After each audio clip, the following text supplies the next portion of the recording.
မင်္ဂလာပါဒီနေ့ကျမတို့ကြောက်ရွံ့ခြင်းဆိုတဲ့ခန်းစားချက်အကြောင်းကိုနည်းနည်းလေးဆွေးနွေးကြည့်ချင်ပါတယ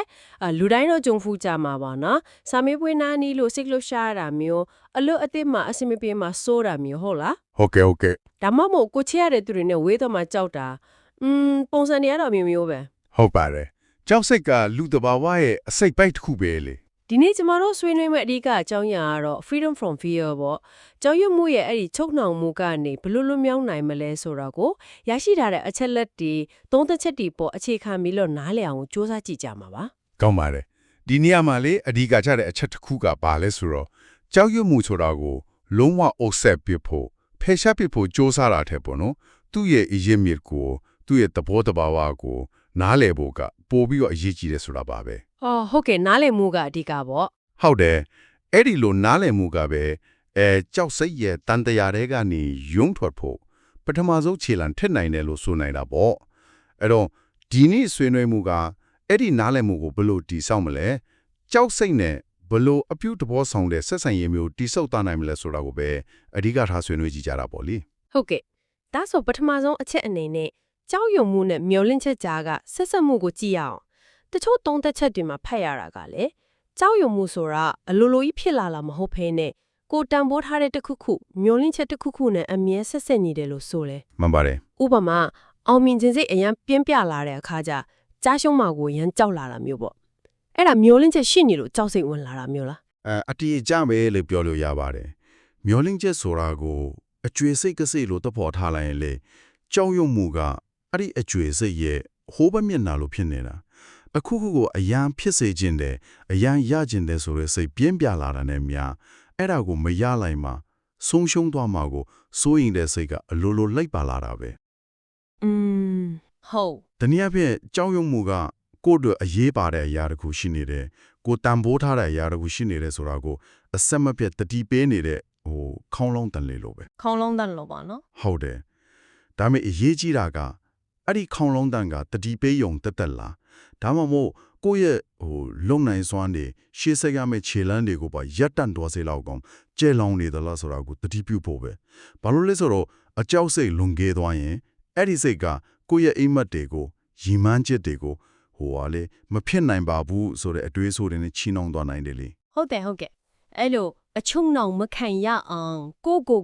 ပြန်ထိန်းနိုင်အောင်ဘလို့နီးလန်းနေများရှိနိုင်မလဲလို့ကြောက်တာကတော့ရှောင်လဲလို့မရဘူးပေါ့တဘာဝပဲဒါပေမဲ့အဲ့ဒီကြောက်စိတ်ရဲ့တားကောင်ကြီးမဖြစ်သွားဖို့ကအဓိကပဲလीနော်ဒီအချက်အလက်တွေထဲမှာစိတ်ဝင်စားစရာချင်းကပ်နီးတချို့ကိုဖော်ပြထားတာတွေ့ရတယ်ပထမတစ်ချက်ကဘာလဲဆိုတော့ကိုယ်စိတ်ထဲကကြောက်ရွံ့မှုကိုထွက်မပြေးပဲနဲ့လीအချိန်လေးပေးပြီးတော့တေချာစူးစမ်းကြည့်ဖို့ရင်ဆိုင်ကြည့်ဖို့တိုက်တွန်းထားတယ်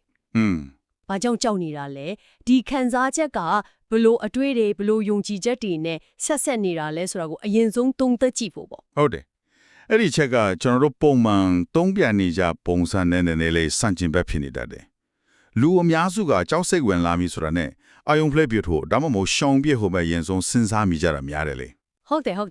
ပေမဲ့ဒီချင်းကနေကအဲ့ခံစားချက်ကိုတိမဖြူဖို့သူ့ကိုရန်သူကြည့်လို့မမြင်ဘဲနဲ့သူကကိုဘာများပြောချင်နေရလဲဆိုတာကိုနားထောင်ကြည့်ဖို့ဖိတ်ခေါ်နေတဲ့သဘောမျိုးပဲကိုယ်စိတ်ထဲကအတန်လေဖို့မျောလင်းချက်ရဲ့အတန်တန်တရားရဲ့အတန်ကြောက်စိတ်ရဲ့အတန်အဲ့ဒါတွေကိုတေးသေးချာချာနားထောင်လိုက်တဲ့အခါကျမှကြောက်ရွံ့မှုရဲ့ပုံသဏ္ဍာန်အစစ်မှန်ကိုပို့ပြရှင်းရှင်းလင်းလင်းမြင်လာနိုင်တယ်လို့ဆိုလိုတာပါ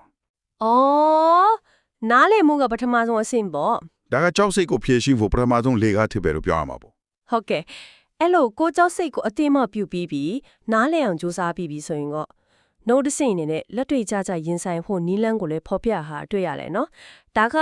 ကြောက်တဲ့အရာကိုတခါတည်းတန်းပြီးတော့တက်ရိုက်ကြည့်ရင်ဆိုင်ခိုင်းတာမျိုးမဟုတ်ဘဲနဲ့လေတဖြည်းဖြည်းချင်းထိတွေ့မှုတိုးမြင့်သွားတဲ့နီးလန်းမျိုးကိုဆိုလိုတာလားဟုတ်ပါပဲအဲ့ဒါကစိတ်ပညာမှာ exposure therapy လို့ခေါ်ကြတဲ့နီးလန်းရဲ့အခြေခံသဘောတရားနဲ့အတော်လေးနီးစပ်ပါတယ်ကိုကြောက်တဲ့အခြေအနေဒါမှမဟုတ်အရာဝတ္ထုတစ်ခုခုကိုပေါ့လုံခြုံတယ်လို့ခံစားရတဲ့ထင်းချုပ်ထားတဲ့ပတ်ဝန်းကျင်မျိုးမှာအနှင်းငယ်ချင်းစတင်ပြီးတော့ထိတွေ့စေတာမျိုးပေါ့ဥပမာလေးပြပါဦး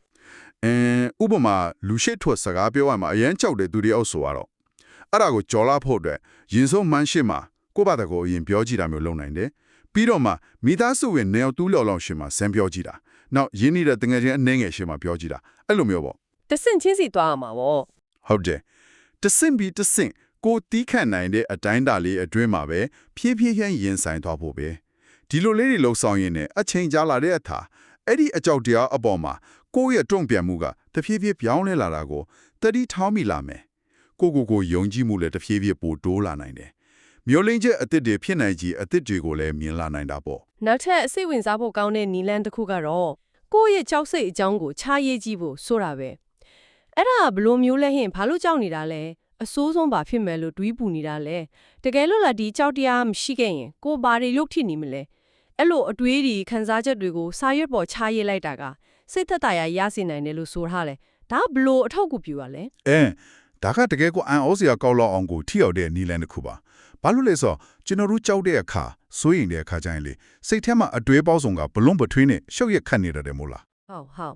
်ဘာကိုတိတိကျကျကြောက်နေမှန်းတောင်ကိုမတေးကွေးရတဲ့အခြေအနေမျိုးထိဖြစ်တတ်တယ်အဲ့ဒီလိုရှုပ်ထွေးနေတဲ့အတွေးတွေခံစားချက်တွေကိုစကလုံးဒီအဖြစ်နဲ့စာရွက်ပေါ်ပုံချလိုက်တဲ့အခါမှာရာအလုံးကပို့ပြီးတော့ရှင်းလင်းသွားတယ်ကိုယ့်ရဲ့ကြောက်စိတ်ကပုံတရန်ပို့လို့ပေါ်လွင်လာတယ်အရင်ကကိုယ်စိတ်ထဲမှာအရန်ကြီးမှပြီးတော့ဖြည့်ရှင်းလို့မရတော့ဘူးလို့ထင်ခဲ့တဲ့ကြောက်စိတ်ကတကယ်တမ်းမှာကင်တွယ်လို့ရနိုင်တဲ့တင်းငယ်တဲ့အပိုင်းလေးတွေအဖြစ်မြင်လာနိုင်တယ်။အော်ရှင်းသွားတာပေါ့နော်။ဟုတ်တယ်။ဒါကြောင့်ခြားရေးလိုက်ခြင်းအပြင်အဲ့ဒီကြောက်စိတ်ရဲ့လွှမ်းမိုးချုပ်ကင်နိုင်စွမ်းကိုတိတိတသားကြီးရှော့ချပေးနိုင်တယ်။ပြီးတော့ဖြည့်ရှင်းဖို့နီးလန်းရှာတာလဲပို့ပြီးတော့လွယ်ကူသားစေတာပေါ့။ရင်ကတော့ကြီးမားပြီးတော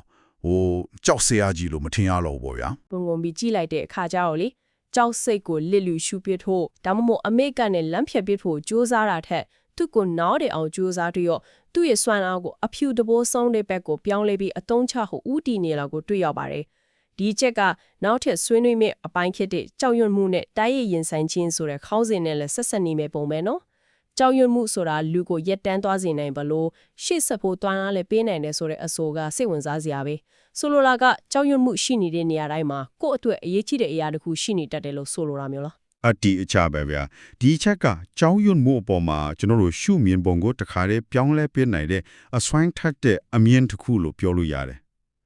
ကိုအကြောက်ဆုံးရာဟာတကယ်တော့ကိုဘဝအတွက်အရေးကြီးဆုံးအလိုအဆုံးရာဖြစ်နေတတ်တယ်ဆိုတဲ့သဘောပဲဟုတ်ကဲ့ဥပမာခုနကပြောခဲ့သလိုပေါ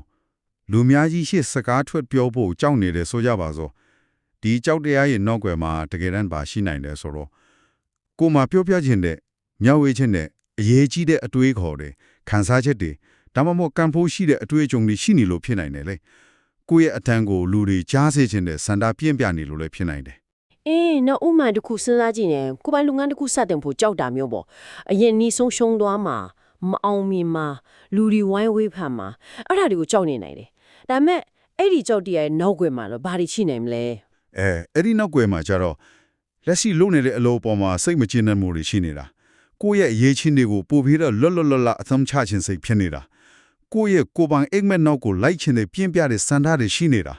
ဒါမှမဟုတ်ကိုမိသားစုတော့ပိုကောင်းတဲ့ဘဝတစ်ခုကိုဖန်တီးပေးခြင်းတဲ့စိတ်တွေဒါတွေရှိနေနိုင်တာပေါ့ဆိုတော့ကြောက်စိတ်ကလမ်းညွန်မြေပုံလို့ဖြစ်နေတာပေါ့ဟုတ်တယ်တနည်းအားဖြင့်ပြောရင်ကိုကြောက်နေတဲ့အရာကကိုယ့်ရဲ့စစ်မှန်တဲ့စန္ဒတွေတန်ဖိုးထားမှုတွေရည်မှန်းချက်ပန်းတိုင်ဒီဘယ်နေရာမှာရှိနေတယ်လဲဆိုတာကိုညွန်ပြနေတဲ့မြေပုံတစ်ခုလို့ဖြစ်နေတာပါဒါကြောင့်ကြောက်စိတ်ကိုရန်သူကြီးလို့တဘောမထားဘဲနဲ့ကိုယ့်ရဲ့အတွင်းစိတ်ကလမ်းပြပေးနေတဲ့တန်လိုက်အိမ်မြောင်တစ်ခုလို့ဒါမြင်နိုင်မယ်ဆိုရင်သူ့ကိုရင်ဆိုင်ဖို့အင်အားတွေဖြစ်လာနိုင်တယ်။ငါတာကိုကြောက်နေတယ်။အဲ့ဒါဆိုလိုတာကတာဟန်ငါအတွက်တခဲအရေးကြီးလို့ပဲဆိုတဲ့အတွေ့အမျိုးကလေရှေ့ဆက်ဖို့အတွက်ကြီးမားတဲ့တွန်းအားတစ်ခုဖြစ်စေနိုင်တယ်။ဒါဆိုရင်တကယ် freedom from fear ပေါ့ကြောက်ရွံ့မှုနဲ့လွတ်မြောက်ခြင်းဆိုတာအတိအကျဘာကိုဆိုလိုတာလဲ။အစောပိုင်းတုန်းကပြောခဲ့သလိုမျိုးကြောက်စိတ်ကိုလုံးဝပပျောက်အောင်လုပ်လို့မရဘူးဆိုရင်တကယ်လွတ်မြောက်မှုဆိုတာဘလို့အခြေအနေမျိုးခေါ်တာလဲကြောက်စိတ်မရှိတော့တာကိုဆိုလိုတာမဟုတ်ဘူးလို့ဆိုထားတာမဟုတ်လားဟုတ်ပါတယ်ဒီအချက်ကအရာအရေးကြီးပါတယ်တကယ် freedom from fear ဆိုတာကလေကြောက်စိတ်ဒီလုံးဝကင်းစင်သွားတဲ့နေပံပုံလို့အခြေအနေမျိုးကိုရည်ညွှန်းတာမဟုတ်ပါဘူးလူသားတယောက်ဖြစ်နေတဲ့တော့အတိုင်းအတာတစ်ခုထိကြောက်စိတ်ဆိုတာကရှိနေအောင်ပါပဲရှိနေမှာပဲတကယ်လွတ်မြောက်မှုဆိုတာကကြောက်စိတ်ပြီးတန်တရားတွေစိုးရင်ပူပါမှုတွေရှိနေတာကိုလက်ခံရင်းနဲ့အဲ့ဒီကြောက်စိတ်တွေကိုကိုယ့်ရဲ့အိမ်မက်တွေရီမန်းချက်တွေနောက်လိုက်တဲ့အခါမှာအတားအဆီးမဖြစ်အောင်လှုပ်ဆောင်နိုင်တဲ့စွမ်းရည်ကိုဆိုလိုတာပါကြောက်နေပေမဲ့လည်းရှေ့ဆက်ပြီးတော့လှုပ်ဆောင်ရတဲ့တတ်တိ ကြောက်စိတ်ရဲ့ချုပ်ကိုင်မှုကိုမခံပဲကိုယုံကြည်ရာကိုဆက်လုပ်နိုင်တဲ့စိတ်သက်ကြံခိုင်မှုအဲ့ဒါကိုဆိုလိုတာဖြစ်ပါတယ် ။အော်ဒါဆိုရင်လွတ်မြောက်သူဆိုတာကြောက်စိတ်ကိုအောင်နိုင်ဝါတဲ့သူဆိုတာထက်ကြောက်စိတ်နဲ့အတူရှင်သွဲပြီးတော့ရှေ့ဆက်နိုင်တဲ့သူလို့ပြောရမှာကွနော်။ကြောက်စိတ်ကိုမခံစားရတဲ့သူမဟုတ်ပဲနဲ့ကြောက်စိတ်ရှိနေလဲနဲ့ကိုရီမှန်းချက်စီကိုခြေတလန်းချင်းဆက်လှမ်းနေတဲ့သူမျိုးပေါ့ အတိကြပါပဲသူတို့ကကြောက်စိတ်ရှိနေတာကိုအတိမပြုတယ်လက်ခံလိုက်တယ်ဒါပေမဲ့အဲ့ဒီကြောက်စိတ်ကိုသူတို့ရဲ့ဆုံးဖြတ်ချက်တွေသူတို့ရဲ့လှုပ်ဆောင်မှုတွေကိုလမ်းညွန်ခွင့်ချုပ်ကင်ခွင့်မပေးတော့ဘူးသူတို့ကြောက်စိတ်ကိုကြော်လွှားဖို့ချစ်ပဲကြိုးစားနေတာထက်ကြောက်စိတ်နဲ့အတူတူဘလို့ရှောင်းလန်းသွားမလဲဆိုတာကိုသင်ယူကြတယ်ဒီလိုလှုပ်ဆောင်နိုင်တဲ့အခါမှာသူတို့ကိုယ်တိုင်အတွက်တာမကဘူးဘဝင်းကျင်ကလူတွေအတွက်ပါအတူယူเสียအားကြเสียပုံကူတွေဖြစ်လာတတ်တယ် ဟုတ်ကဲ့ ကြောက်နေတယ်မဲ့လို့ရတယ်ကွာဆိုတဲ့တက်တဲ့တခုလို့ဖြစ်လာတာပေါ့သူတို့ရဲ့ခလီးကတခြားကြောက်ရွံ့နေတဲ့သူတွေကိုလည်းနားလဲလုံနိုင်မှာပဲဆိုတဲ့မျောလင်းချက်မျိုးကိုပေးနိုင်ပါတယ် နောက်ထပ်စိတ်ဝင်စားစရာအပိုင်းတစ်ခုကကြောက်ရွံ့မှုစီရင်တဲ့သင်ခန်းစာယူခြင်းဆိုတာပဲကြောက်ရွံ့မှုအတိုင်းမှာသူ့ရဲ့တန်ဖိုးရှိတဲ့သင်ခန်းစာတစ်ခုခုပါဝင်နေတတ်တယ်လို့ဆိုထားပြန်ရောကိုကြောက်တဲ့အခါဘလို့တုံ့ပြန်တယ်လဲဘလို့အထွေးတွေဝင်လာတယ်လဲဆိုတာကကိုယ့်ရဲ့စိတ်ပိုင်းဆိုင်ရာအခြေအနေကိုယ့်ရဲ့ပြင်ဆင်မှုအားနည်းနေတဲ့ညာတွေကိုဖော်ပြနေတတ်တယ်လို့ဆိုတယ်တခါတရံကျတော့ကြောက်စိတ်ကဟေ့ဒီနေရာမှာမင်းပြင်ဆင်မှုတွေလိုနေပြီနော်ဒီအချက်ကိုမင်းပေါ်ပြီးဂီရုစိုက်ဖို့လိုတယ်ဆိုပြီးတော့အချက်ပြနေတဲ့လက်ညွတ်မှုပေးတတ်တယ်လို့ဆိုပါတယ်အဲ့ဒါဘယ်လိုမျိုးလဲဟင် ဒါကလည်းကြောက်စိတ်ကိုအနောက်ရတစ်ခုပြဿနာတစ်ခုလို့မမြင်ဘဲနဲ့ပေါ့နော်ကိုတိုးတက်လာအောင်ပိုကောင်းလာအောင်ကိုညီပေးနိုင်တဲ့အချက်ပေးစနစ်တစ်ခုလို့ရှုမြင်တဲ့ညီစားမှာပဲဥပမာဗျာအရေးကြီးတဲ့အလုပ်အင်တာဗျူးတစ်ခုမတိုင်ခင်မှာအရန်စိတ်လှုပ်ရှားပြီးကြောက်နေတယ်ဆိုပါစို့ fit တတ်ပါတယ် အဲ့ဒီကြောက်စိတ်ကိုအရှက်ရစေတဲ့အရာလို့မြင်မဲ့အစားညာဘာကြောင့်ဒီလောက်တောင်ကြောက်နေရတာပါလေလို့ကိုပြန်မေးကြည့်နိုင်တယ်အဲ့ဒီအခါအဖြေကကိုယ့်ရဲ့အရေးချင်းတချို့အပေါ်မှာကိုယုံကြည်မှုအားနဲ့နေလို့ဖြစ်ချင်းဖြစ်မယ်ဒါမှမဟုတ်အင်တာဗျူးမဲ့ကုမ္ပဏီအကြောင်းအလို့ရတော့အကြောင်းတေတေချာချာမလိလာရသေးလို့ဖြစ်ချင်းဖြစ်မယ်ဒါမှမဟုတ်အင်တာဗျူးဖြေဆိုရတဲ့အတွေ့အကြုံနေပါနေသေးလို့ဖြစ်နိုင်တယ်ဒီလိုအဖြေရလာတဲ့အခါအဲ့ဒီကြောက်စိတ်ကမင်းဒီအပိုင်းတွေကိုပို့ပြီးတော့ပြင်ဆင်မှုလိုနေပြီလို့လမ်းညွှန်ဖေးနေတာဖြစ်သွားရော ဆိုလိုတာကကြောက်စိတ်ကကိုယ့်ရဲ့အားနည်းချက်တွေပြင်ဆင်မှုလိုအပ်နေတဲ့နေရာတွေကိုမိမောင်းဟောပြပေးတဲ့မှန်တစ်ချက်လို့ဖြစ်သွားနိုင်တာပေါ့နော်ဒီနေရာလေးမှာအားစိတ်ထုတ်မှုနည်းနည်းလိုနေတယ်ဆိုတာကိုသတိပေးနေတဲ့ဆရာတယောက်လိုပဲ ဟုတ်ပါတယ်အတိအကျပဲကြောက်စိတ်ကိုဒီလိုချူထုံးကနေချင်းကပ်နိုင်ပြီဆိုရင်သူကကိုနှုတ်ဆုတ်သွားစေတဲ့အရာမဟုတ်တော့ဘဲနဲ့ပိုကောင်းအောင်ပိုပြီးတော့ပြည့်စုံအောင်ပြင်ဆင်ဖို့ပိုပြီးတော့ကြမ်းခံနိုင်ရရှိလာဖို့တွန်းအားပေးတဲ့မောင်းနှံအားတစ်ခုဖြစ်လာနိုင်ပါတယ်ဒီအချိန်တွေကနေငါဘာတင်ယူနိုင်မလဲဆိုတဲ့မိကွန်းလေးတစ်ခုကလေကြောက်စိတ်ရဲ့ဖိအားကိုတင်ယူမှုအခွင့်အလမ်းဖြစ်ပြောင်းလဲပေးနေတဲ့တော့ချက်ပဲကြောက်စိတ်ကြောက်ရှောင်ပြင်းမဲ့စားကြောက်စိတ်ကိုလောင်စာဖြစ်သုံးပြီးကိုပိုကောင်းအောင်မြင်တယ်ဖို့ခွင့်ရဖြစ်သုံးချနေလာပါလိမ့်မယ် ဒီနေ့ကျမတို့ဆွေးနွေးခဲ့ကြတဲ့ freedom from fear နဲ့ပတ်သက်တဲ့အချက်လက်တွေကိုပြန်ပြီးခြုံငုံကြည့်လိုက်ရင်လေအဓိကအနှစ်ချုပ်ကတော်တော်လေးရှင်းလင်းပြီးတော့လက်တွေ့ကြတယ်လို့ပြောရမယ်။ကိုယ့်ရဲ့ကြောက်ရွံ့မှုတွေကိုရင်ဆိုင်ဖို့သူတို့ဘာကြောင့်ဖြစ်ပေါ်လာတယ်လဲသူတို့ကိုဘာပြောချင်နေတယ်လဲဆိုတာကိုနားလည်ဖို့အချိန်ပေးပြီးစူးစမ်းဖို့လိုအပ်တယ်ဆိုတာရယ် ဟုတ်ကဲ့ ပြီးတော့ကြောက်လိလို့ကနေချုပ်ပြေးဖို့စူးစမ်းနေမဲ့အစားအဲ့ဒီကြောက်စိတ်ကိုပဲကိုယ့်ရဲ့ကြီးပွားတိုးတက်မှုအတွက်ကိုလိုချင်တဲ့အနာဂတ်ကိုတည်ဆောက်ဖို့အတွက်လေကာထက်တစ်ခုလိုလမ်းပြတစ်ခုလိုပြောင်းလဲပြီးသုံးချနိုင်တယ်ဆိုတဲ့အချက်ပါပဲနော် မမနဲ့ကြောက်ရွံ့မှုဆိုတာကိုယ့်ကိုဖျက်ဆီးဖို့ရောက်လာတဲ့ရင်သူတော်ကြီးမဟုတ်ပဲနဲ့ကိုတကယ်တန်ဖိုးထားတဲ့ຢာတွေကိုကာကွယ်ဖို့ကိုတကယ်လိုချင်တဲ့အနာဂတ်စီကိုလမ်းညွန်ပေးဖို့ရောက်လာတဲ့တည်င်းစကားတစ်ခုဖြစ်နိုင်တယ်ဆိုတဲ့အမြင်ကိုလက်ကင်ထားနိုင်မယ်ဆိုရင်သူ့အပေါ်မှာထားတဲ့ကျွန်တော်တို့ရဲ့သဘောထားကပြောင်းလဲသွားပါလိမ့်မယ်အရေးကြီးဆုံးကတော့ကြောက်စိတ်ပေါ်လာတဲ့အခါကိုကဘလို့တုံ့ပြန်မလဲဆိုတော့ရွေးချယ်မှုပါပဲ ရွေးချယ်မှုကအရေးကြီးတာပေါ့ ဟုတ်ကဲ့ကြောက်ရွံ့မှုထဲကနေမပြေတော့တဲ့နေ့သူ့ကိုရန်သူလိုမမြင်တော့တဲ့နေ့သူ့ရဲ့လမ်းညွှန်မှုကိုနားလေပြီးတော့သူနဲ့အတူရှေ့ဆက်ဖို့ဆုံးဖြတ်လိုက်တဲ့နေ့ဟာတကယ်စစ်မှန်တဲ့လွတ်မြောက်ခြင်းရဲ့အစဖြစ်ပါလိမ့်မယ်ကြောက်စိတ်ရှိနေပြီးရင်လေကိုလုတ်เสียရှိတာကိုဆက်လုပ်သွားနိုင်တဲ့စွမ်းအားကိုရှာတွေ့နိုင်ပါလိမ့်မယ်လို့ယုံကြည်ပါတယ် ဟုတ်ကဲ့ပါနောက်ဆုံးအနေနဲ့လေးနားထောင်နေကြတဲ့သူတွေကိုစဉ်းစားစရာအတွေ့အကြုံလေးခြံထားခဲ့ခြင်းပါတယ် ဒီနေ့ဆွေးနွေးခဲ့တဲ့ချက်တွေအရာပေါ့နော်ကြောက်ရွံ့မှုဆိုတာကိုယ့်အတွက်တကယ်အရေးကြီးရဲ့တန်ဖိုးထားတဲ့အရာတွေကိုညွန်ပြနေတဲ့လမ်းညွန်တစ်ခုဖြစ်နိုင်တယ်ဆိုရင်အခုလက်ရှိကိုယ့်ဘဝမှာကြုံတွေ့နေရတဲ့အကြီးမားဆုံးကြောက်ရွံ့မှုကကိုယ်တိုင်တတိမထားမိသေးတဲ့ဒါမှမဟုတ်အကောင့်ထဲမဖော်ရတဲ့ဘလို့အိမ်မက်မျိုးဘလို့ရီမန်းချက်မျိုးဒါမှမဟုတ်ဘလို့တန်ဖိုးထားမှုတစ်ခုခုကိုတဲလွန်းစပေးနေတာဖြစ်နိုင်မလဲဆိုတာလေးမှာပေါ့နော် စိတ်ဝင်စားစရာမိကွန်းလေးပဲ အခုအချိန်လေးပေးပြီးပြန်လဲ sensitive ဖို့တိုက်တွန်းရင်းနဲ့ပဲဒီနေ့အတွက်ကျမတို့ရဲ့ဆွေးနွေးမှုကိုဒီမှာပဲအဆုံးသတ်လိုက်ပါစေအားလုံးကိုကျေးဇူးတင်ပါတယ် ကျေးဇူးတင်ပါတယ်